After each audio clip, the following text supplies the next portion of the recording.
Hello नमस्कार दोस्तों, मैं अजय पत्रकार। नरेंद्र मोदी जी के प्रधानमंत्री बनने के बाद क्या पोजीशन हुई? जीडीपी ग्रोथ जो हुई है 7.2% हुई है, जबकि वर्ल्ड इकोनॉमी डाउन हुई है।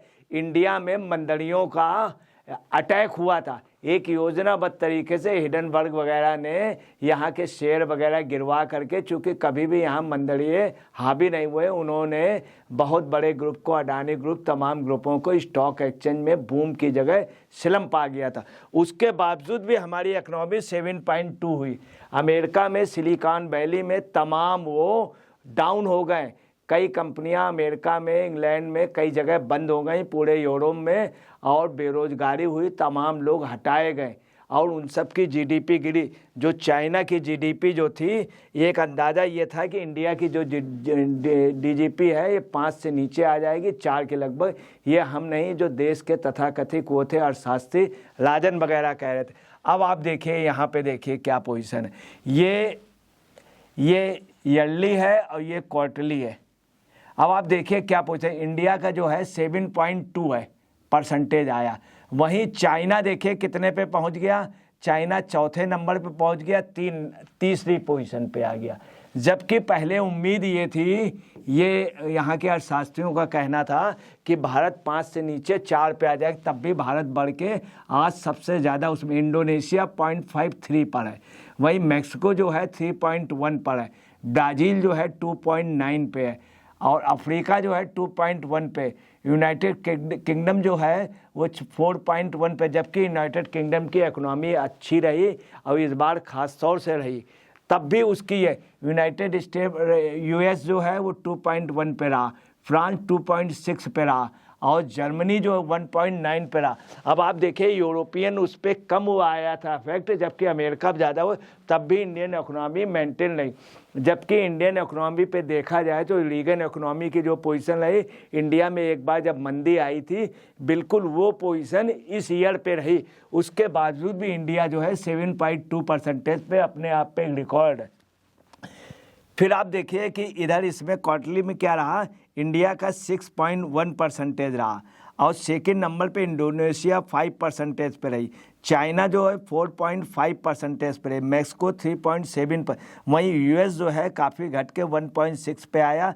जापान 1.3 पे। अब देखिए, येन जो था इतना स्ट्रांग था येन और अमेरिकन डॉलर, आज अमेरिकन डॉलर वो भी इंडिया का रुपया उस पर मजबूत हुआ। चौथा ये है कि फ्रांस जैसे कंट्रियाँ, यूनाइटेड किंगडम जो है वो 0.2% पे आ गया, जो इतने उस पर। जबकि यहाँ पे इंडस्ट्रियलाइजेशन है, हमारी इकोनॉमी इंडस्ट्रियलाइजेशन पे नहीं है। हमारा फुल्ली बैरोमीटर जो है स्टॉक एक्सचेंज या वो नहीं है, चूँकि हमारे मिक्स्ड इकोनॉमी। उसके बावजूद भी इतनी जीडीपी आना एक भारत की प्रोग्रेस के लिए है कि हम $5 ट्रिलियन डेफिनेटली मूव कर गए हैं। ये मॉर्गन स्टैनली ने क्या कहा, भारत ने बीते 10 वर्षों में खुद को मजबूत किया, हालत 213 जैसे नहीं है, रिपोर्ट में किया ये दावा। अब आप देखिए कि ऐसे व्यक्ति ने, मॉर्गन ने ये बोला है कि 10 वर्षों में इंडिया ने 2013 से इम्प्रूव किया, और कितनी बड़ी इम्प्रूवमेंट है, कितना बड़ा इम्प्रूव। जबकि आपको बताएं 2013 के बीच में ये था कि इंटरनेशनल इकोनॉमी पे हमारे संबंध खराब होने की पोजीशन थी और हमने पॉलिसी चेंज की थी, उसका इफेक्ट होता। जब भी कोई एक दुकान से सामान लेता दूसरे में करता है तो दुकानदारी उसकी डाउन हो जाती है। ये भारत के लिए थी, और ये भारत के लिए किसने भविष्यवाणी की थी? तमाम उन लोगों ने की थी। 10 साल में ऐसे बदला भारत। देखिए, डिजिटल लेन देन में जीडीपी का 76% हुआ। अब आप देखिए, वर्ल्ड बैंक हमसे यही कह रहा था, आईएमएफ ने एक सलाह दी थी, बाल्डीम जी ने, जब बाल्डीम ने सलाह दी थी कि आपको अपना डिजिटलाइजेशन करना चाहिए, तो हमारे यहाँ किसी ने सुना। लगातार आईएमएफ और वर्ल्ड बैंक कह रहा, मोदी ने आकर के डिजिटलाइजेशन पे वो दिया, और उसका भी लोगों ने यहाँ विरोध किया कि डिजिटल होने से सब वो हो जाएगा, ये हो जाएगा। आज ये पोजीशन है कि हमारी जीडीपी ठीक हुई और डिजिटल लेन देन जो है जीडीपी का 76% हुआ। दूसरी बात, हम रुपए पे वो नहीं रहे, हमारा रुपया विदेश में चलने लगा, कई कंट्रियों पे चलने लगा। आज सऊदी अरबिया में, रशिया पे। तीसरा क्या है, राष्ट्रीय राजमार्गों में पिछले 10 साल में राष्ट्रीय राजमार्गों में, ब्रॉडबैंड में, उपभोक्ताओं में, नवीनीकरण ऊर्जा में, स्रोतों में, रेलवे में मार्गों की संख्या बढ़ी। अब आप देखिए राष्ट्रीय पिछले 10 साल से भारत में कॉर्पोरेट टैक्स 2.5% से कम हुआ। जो कॉर्पोरेट टैक्स था, जो सबसे ज़्यादा ये होता था कि इंडिया का इंडस्ट्रियलाइजेशन तभी हो सकता है, ग्लोबलाइजेशन, जब ये अपने टैक्स को बढ़ाएं। मगर हमारे यहाँ कॉर्पोरेट टैक्स कम हुआ। ये इंडिया के लिए एक बहुत बड़ी उससे होता है कि हम इंडस्ट्री को कितने चांस दे रहे हैं। और आपको बता रहे दूसरा क्या है, कंपनी एक्ट 1956 सेक्शन 18 पे अमेंडमेंट हुआ, इनकम टैक्स 205 में अनपेड डिविडेंड अकाउंट पे वो चेंजिंग हुई, जो भारत की एक बहुत बड़ी उपलब्धि है। जीएसटी कलेक्शन बढ़ने के अर्थव्यवस्था को मिली मजबूती। दूसरी आपको बताना है, सबसे बड़ी बात रही कि सोर्सेस कहाँ से आए। उसमें भारत में एक नया जिस जीएसटी का विरोध किया था, 2 लाख करोड़ रुपए की जीएसटी आती है, 2 लाख करोड़ की, जो कई कंट्रियों की इतनी इकोनॉमी है, कई कंट्रियों का इतना बजट, वो सिर्फ हमारे एक सोर्स से आती।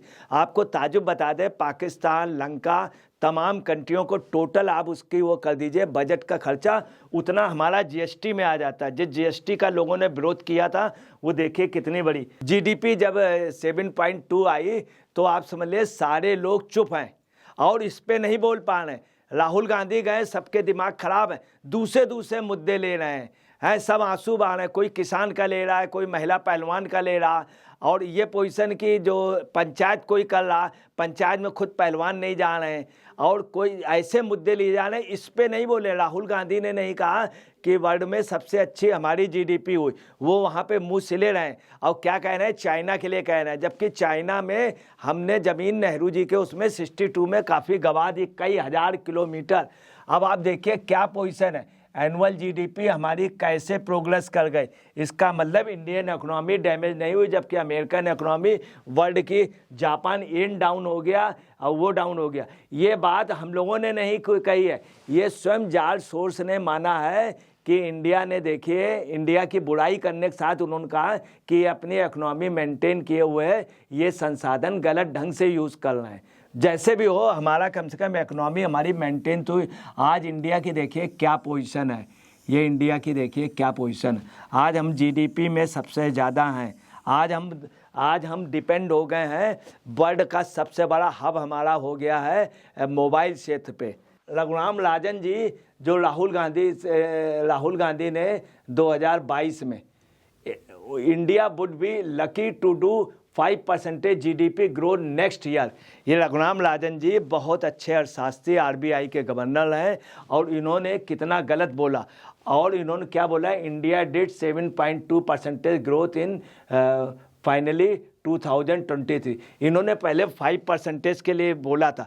और कल इन्होंने क्या कहा है कि इंडिया हब नहीं है उसका, मोबाइल सेक्टर का, कल रात को इन्होंने बोला, जबकि इंडिया हब है। आज मॉर्निंग की न्यूज़ है, आप देखिए कि इंडिया हब है। दूसरा इन्होंने बोला जो पीएलआई सेक्शन है बिल्कुल वो है, और भारत जो है एक्सपोर्ट करने की ये डाटाज गलत है, जबकि ये वर्ल्ड मान रहा है कि इंडिया उस पर हब बन गया है।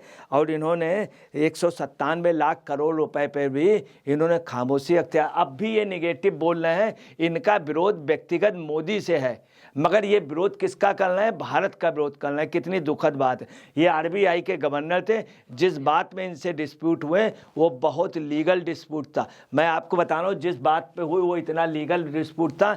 इसके पहले आरबीआई के गवर्नर थे, उनसे इंदिरा गांधी से डिस्प्यूट हुआ था उस बात पे, तो वो एग्री कर गए थे, कई लोग एग्री कर गए थे, मोदी के समय एग्री नहीं हुआ। दूसरी क्या थी कि इन्होंने नोट की बंदी की, मोदी जी ने, मोदी की नोटबंदी करने से पाकिस्तान डाउन हुआ। आज तो पाकिस्तान की इकोनॉमी डाउन हुई। आप वहाँ का पाकिस्तान का गए डॉन और वो संडे और वो नवाए वक्त तवारखे वो लगातार बोल रहे हैं कि हमारी डाउन होने की वजह इनकी नोटबंदी रही। इन्होंने लगातार विरोध किया था, और ये राहुल गांधी के यात्रा में शामिल हुए। अभी तक कोई भी गवर्नर या लक्ष्मीकांत झा रहे, प्यारे लाल जी रहे, तमाम लोग रहे, कोई पॉलिटिकल उसमें नहीं रहे। मनमोहन सिंह की बात अलग, मगर मनमोहन सिंह एक अच्छे वित्त मंत्री भी थे। अब आप इधर देखिए क्या पोजीशन, ये अरविंद केजरीवाल जी, शीश महल वाले, मिट्टी के महल वाले, जो बहुत वो हो गए हैं, आप इनका सुनिए, economic survey presented in the parliament today signal towards worrying signs for our economy.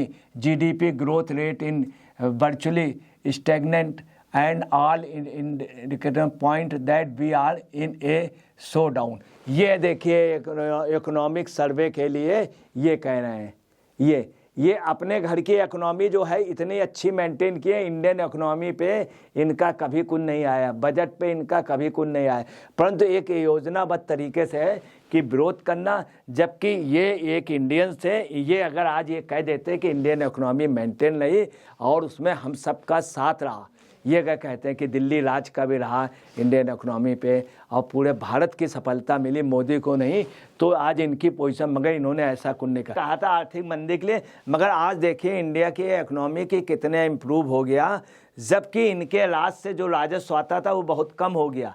इनके यहाँ से जितना राजस्व आता है ये सब लिक्वल में यूज़ कर गए, रुपए में यूज़ कर गए, कहीं 15 किलो घी ले लिया, कहीं कुल ले लिया, कहीं होटल में वो लिया, इसका शीश महल बन गया। तब भी इंडिया की इकोनॉमी वो जितनी हमको राजस्व किसी ज़माने में दिल्ली से मिलती थी अब उतनी नहीं मिल रही है जो शीला दीक्षित के समय मिली थी। अब ये देखिए Shashi Tharoor ji, the only GDP growth we have seen in Modi ruled India is of gas, diesel and petrol. The gas started early as the 2014 video confirms. अब क्या है, ये शशि थरूर जी कह रहे हैं, जो वर्ल्ड के बड़े अच्छे जानकार हैं, जो संयुक्त राष्ट्र संघ में कुछ वोटों से हारे थे, ये क्या कह रहे हैं। मगर इनके लिए दुखद की बात है, सबसे महंगा जो पेट्रोल है वो मालूम कहाँ पर है, वो राजस्थान में है, जहाँ के ये सांसद हैं, केरल वहाँ पे, और जहाँ ये रहते हैं दिल्ली में वहाँ सस्ता है, उससे सस्ता। उसकी वजह है सेंट्रल गवर्नमेंट की वजह से। दूसरा झारखंड और छत्तीसगढ़ में महंगा है, हिमाचल में महंगा है, इनके राज्यों में सबसे ज़्यादा महंगा है ऑयल और गैस। इनकी पॉलिसी भी ठीक नहीं, जितनी गुजरात की गैस की पॉलिसी जितनी अच्छी। दूसरी बात, इनको ये बात इसलिए नहीं कहनी चाहिए, इस चीज़ का इनको घमंड करना चाहिए कि भारत रशिया से वो ले रहा है कच्चा तेल, कच्चे तेल को प्रोसेस कर रहा, सबसे ज़्यादा रिफाइनरी उससे चल रही, कितने लोगों को रोज़गार मिल रहा है, एक्सपोर्ट कर रहा, और ये पेट्रोल डीजल और गैस के लिए लिख रहे हैं, कितना गलत है। अब आप देखिए राहुल गांधी जी, ये भी क्या कह रहे हैं, the policies of Modi government have caused the loss of crores of jobs and A historic fall in GDP। ये बाहर भी कह करके आए हैं, अभी अमेरिका इसके पहले जब गए थे तब भी कह के आए थे कि ये 40 को रोज़गार देते हैं, और चाइना डेली काफ़ी लोगों, सैकड़ों लोगों को इन्होंने बताया कि चाइना की बड़ाई कर रहे हैं, अभी भी चाइना की इन्होंने बड़ाई की है और कहा भारत पे कब्जा कर लिया, और ये इंडियन इकोनॉमी के लिए कह रहे, जबकि इन्होंने इस पर कुछ नहीं बोला। इन्होंने इस पर कुछ, आज रशिया की इन्होंने बड़ाई की है कि रशिया से भारत के संबंध अच्छे हुए, मगर इन्होंने ये नहीं कहा कि भारत की GDP बन गई और रशिया से भारत ने जो है कच्चा तेल लेकर के उसमें प्रोसेस किया, काफ़ी लोगों को रोज़गार मिला, काफ़ी सारी रिफाइनरी चल गई। ये बात इन्होंने नहीं कही। इनके समय ऐसा काम नहीं हुआ, इनके परिवार के रशिया से अच्छे संबंध है, मगर ये इन्होंने नहीं कहा। अब आप देखिए ये प्रियंका गांधी वाड्रा है, ये कह रहे हैं GDP विकास दर से साफ है कि अच्छे दिन का भोंपू बजाने वाली भाजपा सरकार ने अर्थव्यवस्था की हालत पंचर कर दी। न GDP ग्रोथ है, न रुपए की मजबूती, रोजगार गायब है। अब तो साफ करो कि अर्थव्यवस्था को नष्ट कर देने की ये किसकी करतूत। इनको ये सोचना चाहिए कि -50 तक कई कंट्रियों की चली गई थी, -50, -75 तक गई है डेवलप कंट्रियों की। इंडिया की तब भी रही, जब GDP बिल्कुल डाउन थी, रेलवे वगैरह सब बंद थे, कोई व्यापार, तब भी भारत ने यहाँ पे भुखमरी नहीं होने दी, यहाँ आर्थिक मंदी नहीं आई, ताजुब की बात रही, तब भी ये इस तरह बोल रहे। अभी अखिलेश यादव जी, भाजपा की सरकार आज़ाद भारत के इतिहास में कई ऐतिहासिक गिरावटों के कीर्तिमान स्थापित करके जाएगी। आर्थिक क्षेत्र में GDP की गिरावट, सामाजिक क्षेत्र में सौहार्द की गिरावट, राजनीति में सत्ताधारियों की नैतिकता गिरावट व मानसिक क्षेत्र में उम्मीदों की गिरावट। ये जैसे वो खेत के थे तो किसानों के चूँकि नेता हैं, इन्होंने अपने हिसाब से सही कहा, इन्होंने और ले लिए नैतिकता, सौहार्द, सामाजिक क्षेत्र व सौहार्द की गिरावट, तो इन्होंने अपने हिसाब से बोला। जबकि ये जब सरकार में रहे तब वो रही, इनके फादर जब केंद्र में मंत्री रहे तब GDP सबसे ज़्यादा गिरी है, इनके समय सबसे ज़्यादा गिरी। अब आप आइए इधर प्रियंका चतुर्वेदी जी ये बता रही हैं जीडीपी जो थी ये 2019-20 में 0.54%, 2020-21 में -24% है, 2021-22 में 20.1%। हकीकत ये है कि कोरोना काल का जो ये इन्होंने बताया है वो कोरोना काल उस समय अफेक्टेड था, उसमें डीजीपी इतनी कम आई, मगर वर्ल्ड में इससे भी ज़्यादा है। अब कि ये आइए Mahua Moitra, biggest ever fiscal stimulus package not ₹20 lakh crore let a worst ever GDP construction of 23.9%। ये इन्होंने दिया था कि उससे जो इसका परसेंटेज माइनस में जाएगा। ये इनका आपको ये इतनी विवादास्पद महिला हैं, अडानी वाले ग्रुप में इन्होंने जितना ही बोला था सब बिल्कुल गलत बोला। इन्होंने सेबी के लिए बताया था कि अडानी के एक रिलेटिव हैं, वो भी गलत। दूसरा इन्होंने जो उस पर बोला था, इन्होंने 5 क्वेश्चन किए थे, सुप्रीम कोर्ट ने जो जवाब दिए हैं उसमें इनको कम से कम इनको सॉरी बोलना चाहिए। और इन्होंने सॉरी, इनका काम, इन्होंने संसद में एक बार गाली भी दी थी, फिर इन्होंने माफ़ी मांगी, अभी संसद में कुछ दिनों, और सारा विपक्ष जो है अब रो रहा, आंसू बहा रहा, इसके लिए कुछ कहने को तैयार नहीं। राहुल गांधी को ये सब सूचना है, इसके लिए कुछ नहीं बोलेंगे। रघुराम राजन जी जैसे योग्य लोग इसमें कुछ नहीं बोलेंगे, चुप हैं। और रघुराम राजन ने इसके बावजूद भी आज रात को बयान दे दिया, जबकि आपको बताना है कि इन्होंने, इनकी हिम्मत ये नहीं हुई, 197 लाख करोड़ रुपए का पीएलआई में दिया गया, ये सो रहे हैं। इससे इंडिया कितनी डेवलप हो जाएगी, इंडस्ट्रियलाइजेशन। दूसरी आपको बताना है कि ये इन्होंने पेट्रोल उनके लिए कह दिया शशि थरूर जैसे, मगर उसके लिए नहीं कहा, रसिया के लिए। आज राहुल गांधी ने अभी क्या बोला है वहाँ की यूनिवर्सिटी में अमेरिका में कि भारत के चाइना से संबंध बहुत ख़राब, चाइना ने कब्जा कर लिया हमारे उस पर, और रूस से संबंध ठीक किए, ये ठीक किया। मगर ये नहीं कहा कि रूस से जो हमारा व्यापार बढ़ा है उसके लिए कुछ नहीं। और ये सब सो रहे हैं और सब बिल्कुल आप समझ लें नींद पे। इनको ये नहीं दिखलाई दे रहा, इनको नहीं दिखलाई दे, इनको वो दिखलाई दे रहा कि 3 महिला जो पहलवान है वो भारत की बेटियां दिख रही हैं, इनको नहीं। जो कर्नाटक में जीत करके आए महिलाओं के साथ कर रहे हैं, कर्नाटक में बीजेपी से ज़्यादा 30% महिलाओं ने वोट दिया, मगर उनको वो महिलाएं नहीं दिख रही। एक भी मंत्री को इन्होंने नहीं बनाया, एक मंत्री को बनाया, इनकी मजबूरी तो कर, वहाँ नहीं दिख रहा है इनको। पूरे विपक्ष को इस समय क्या पोजीशन है कि 7.2 पॉइंट वाला इनको जीडीपी का एक करारा तमाचा लगा, जहां जापान जैसे कि जीडीपी 1 पॉइंट समथिंग हो गई, जर्मनी की 1.5-2 के लगभग है, अमेरिका की, चाइना की डाउन है। इस पे सोचना चाहिए कि जापान की टेक्नोलॉजी एन हमारा कितना मजबूत था। अब ये आप हटा दीजिए, जीडीपी के साथ मेन चीज़ हमारा रुपया मजबूत हो गया, जिसकी कहीं कोई वैल्यू नहीं थी, कोई लेने को तैयार नहीं था। आज टका नहीं चल रहा, आज रुपया पाकिस्तान का नहीं चल रहा, आज हमारा रुपया आ गया। ये देखिए 2021 का आप देखिए इकोनॉमी कितनी थी, 8.7, और ये चाइना के थे 8.1, यूनाइटेड किंगडम की थी 7.4, यूएसए की थी 5.7, फ्रांस की थी 7 जर्मनी की थी 2.8 और जापान की थी 1.61। अब आपको मेन चीज़ बतलाना है क्या हुआ है। भारत में योजनाबद्ध तरीके से यहाँ की इकोनॉमी सबसे ज़्यादा इधर डैमेज की गई। अडानी ग्रुप लॉस में चला गया कई करोड़ रुपए का, परंतु वहीं सिलिकॉन वैली में क्या हुआ, सबके रोजगार चले गए, सब बैंक ठप हो गए, बंद हो गए। मगर अडानी ग्रुप बंद नहीं हुआ, अडानी से एक भी कर्मचारी नहीं हटाया गया, एक भी कोई नहीं, और अडानी ग्रुप फिर मजबूत हो गया। हमारे यहाँ इकोनॉमी में कोई बैंक बंद नहीं हुए। चाइना कहाँ आ गया, 8.1% था, कितना बड़ा डाउन हुआ है। अब चाइना आ गया 3 पर। आप देखिए कितनी बड़ी बात है, 8.1 से पिछली साल 8.1% जीडीपी थी, आज कहाँ गया चाइना, इतना कितना गिर गया, 5.1% गिर गया, 5.1%। अब देखिए दूसरा देखिए आप, अब देखिए इंडिया 8.7%, अब इंडिया कहाँ आ गया 7.2%, मात्र 1.5% डाउन हुआ है। दूसरी कंट्रियों का कितना हुआ है, 5.1% डाउन हुआ, किसका, चाइना का। और कंट्रियों का आप देखिए, ये फ्रांस का है 7%, फ्रांस का 7%। और देखिए फ्रांस कहाँ पर आ गया, फ्रांस आ गया 2.6%, मतलब कितना परसेंटेज डाउन हुआ, 5% डाउन हुआ 4.5% फ्रांस का डाउन हुआ। और आप देखिए 7.4% है यूनाइटेड किंगडम का, 7.4%। अब यूके कितना आ गया है, यूके आ गया 4%। कितना डाउन हुआ, 3.3%। अब देख लीजिए कि जबकि वर्ल्ड में इंडिया की इकोनॉमी अभी डाउन हुई थी, बहुत कोशिश हुई मगर डाउन नहीं हुई, कोई नहीं कर पाया।